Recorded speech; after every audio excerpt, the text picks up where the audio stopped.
Warning, this is another comic book video, but there will be a little bit of baseball, a teensy-weensy amount of baseball, so still in line with the general expectation of my viewership. However, a few days ago, I did a comic book showcase, and one of the comments was from your friend and mine, Ed Weskergriff, who asked if I have any manga or Japanese comics, because I had just shown American comics. And I do have some manga, not a too terrible of an amount, but they take up space, as you'll kind of see later. So what I want to do is show you a couple recent comic book pickups that I've made, and I can link these pickups into kind of comparing and contrasting Japanese comics with American comics.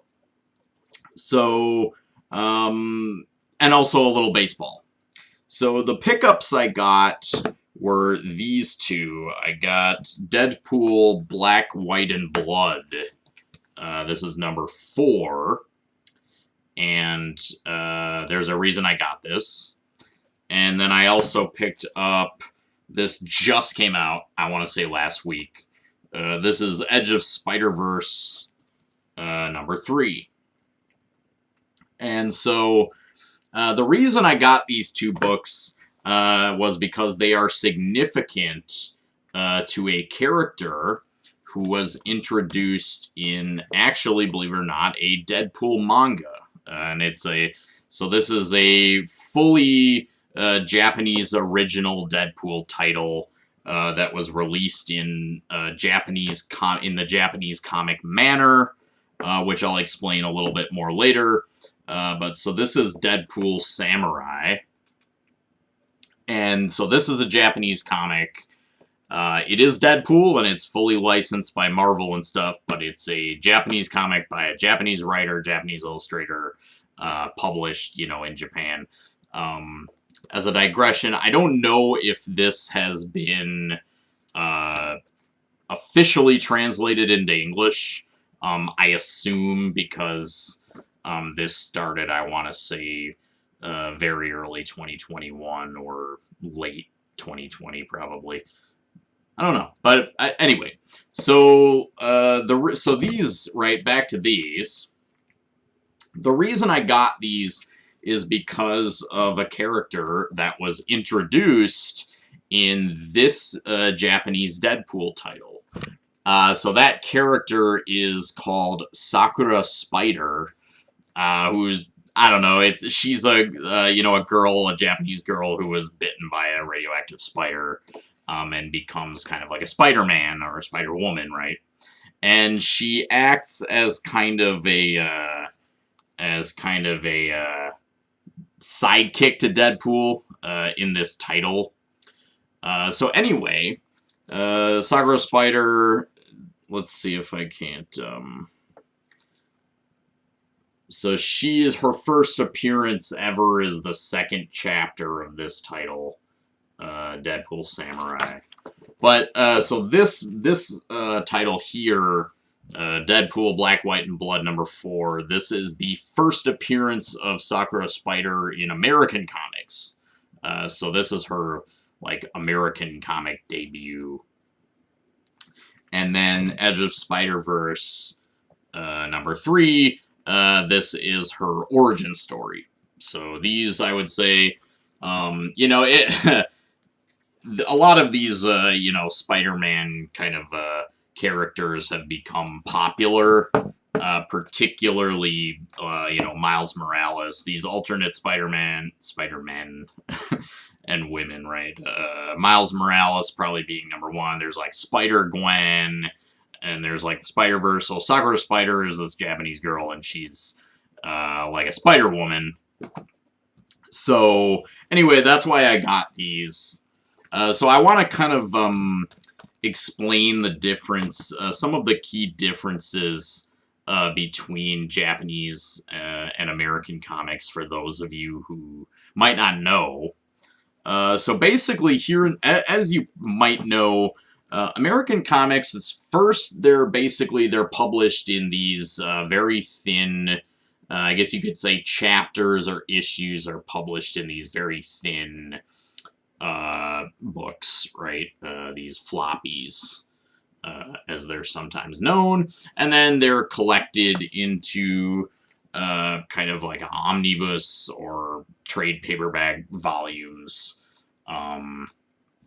So, I mean, I have these Deadpool Joe Kelly books by my Akira Books back there, if you can kind of see the Marvel logo there. So that's kind of what happens, right? They go from these, and then they're collected. Whereas Japanese comics work a little bit differently. They start in something like this. So this is the baseball related part, fear not.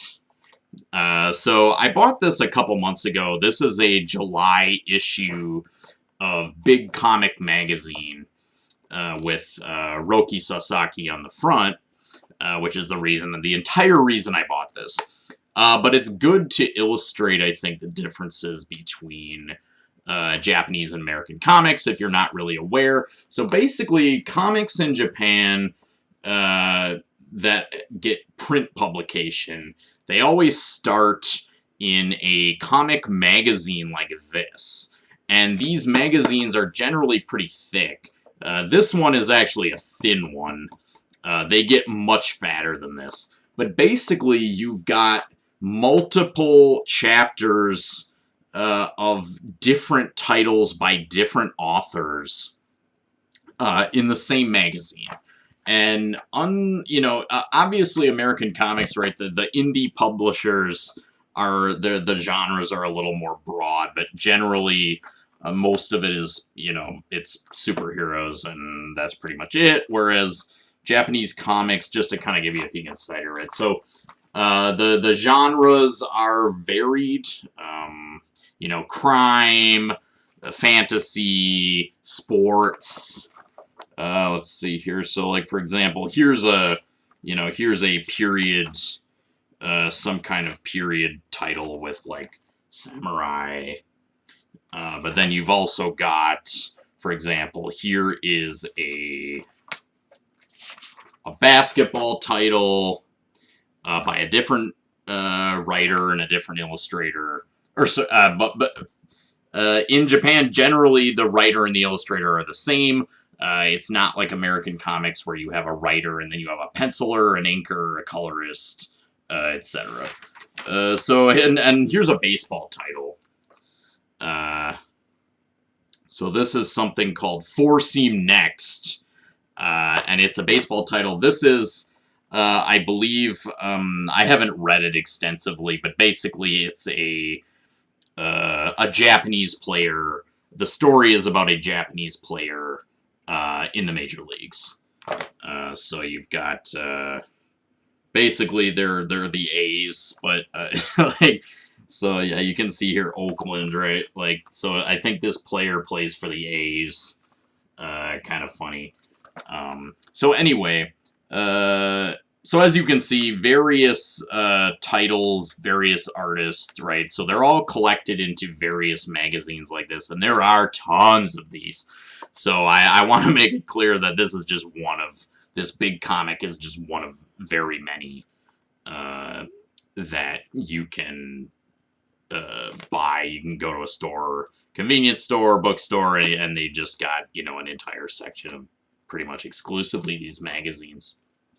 So anyway, first they're published here. And then, one more thing in this I want to show you. There's a little Shohei Ohtani spread in here.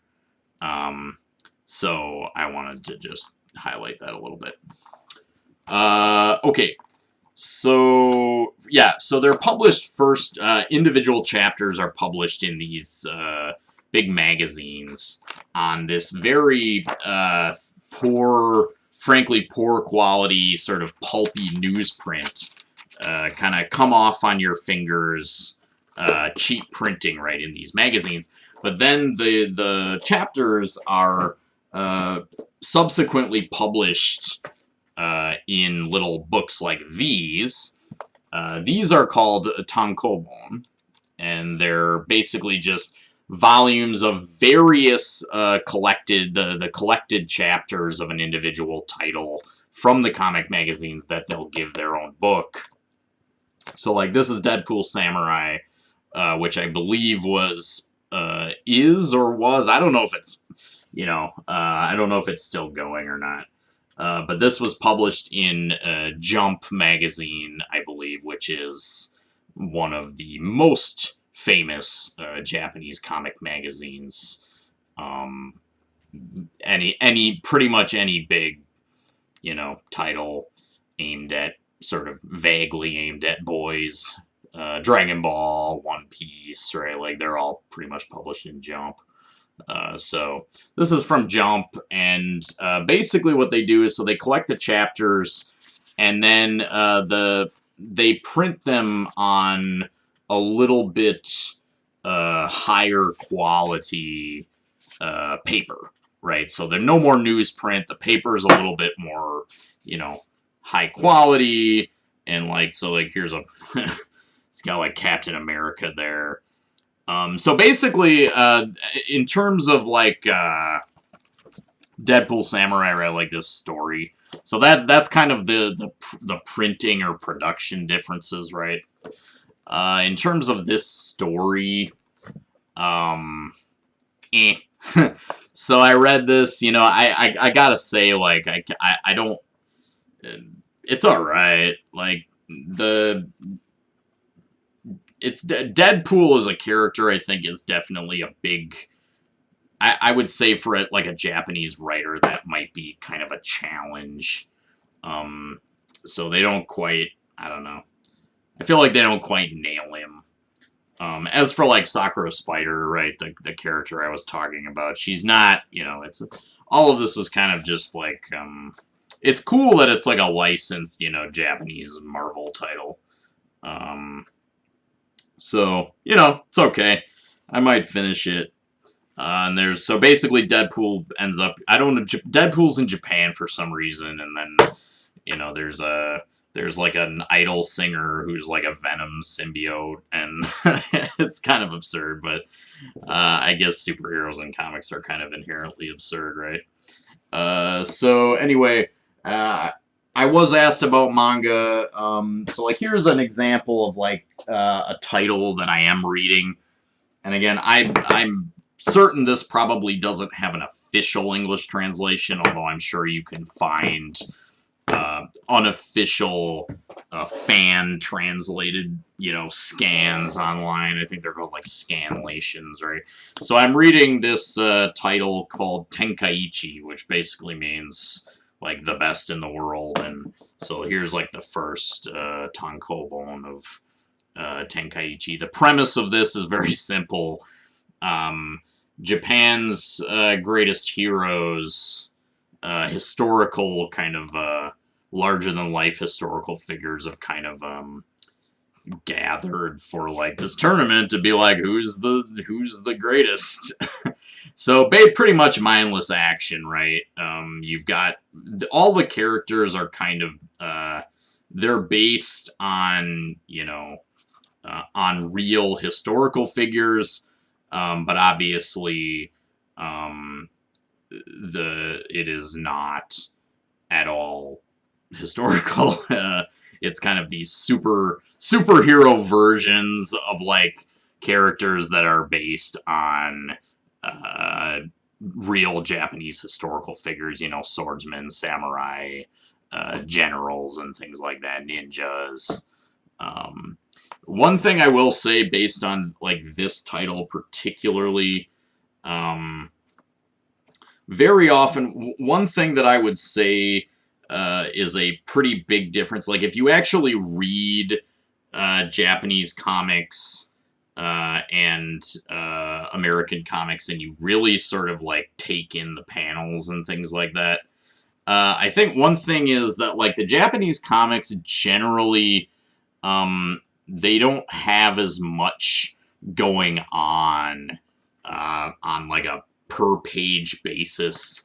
A lot of times the American comics will very often just have just a mass of dialogue, and they really move things along on a per page basis. Where, so this is just kind of like a very extended fight scene, and there's very little dialogue or talking, and so that this is like a 2-page spread with like very little dialogue, right? So just kind of an interesting thing that I've noticed about like the difference between one of the sort of general differences between. So this is volume 3. This is try to find like maybe a good example. Some of these I gotta be careful because like one thing to know, like the Japanese comics, even if they're geared toward teenagers, or they're a little bit more relaxed about showing like women's bodies and so, and like the American comics are quite sexualized. I mean, with the skin tight suits and stuff, but it's a little bit, I would say it's even more extreme in the Japanese comics. But so anyway, I don't know. I don't know what I'm looking for, but again, kind of sparse dialogue, and kind of so anyway. All right, I guess I'll end there. American comics versus Japanese comics. I was asked about manga. I will, again, I might do more comic videos. Who knows? I do have more manga. I've got baseball manga. I could do a video like introducing one of my favorite baseball manga. I should probably do that just because it's, very apropos. But anyway, as always, guys, thanks for watching. Peace.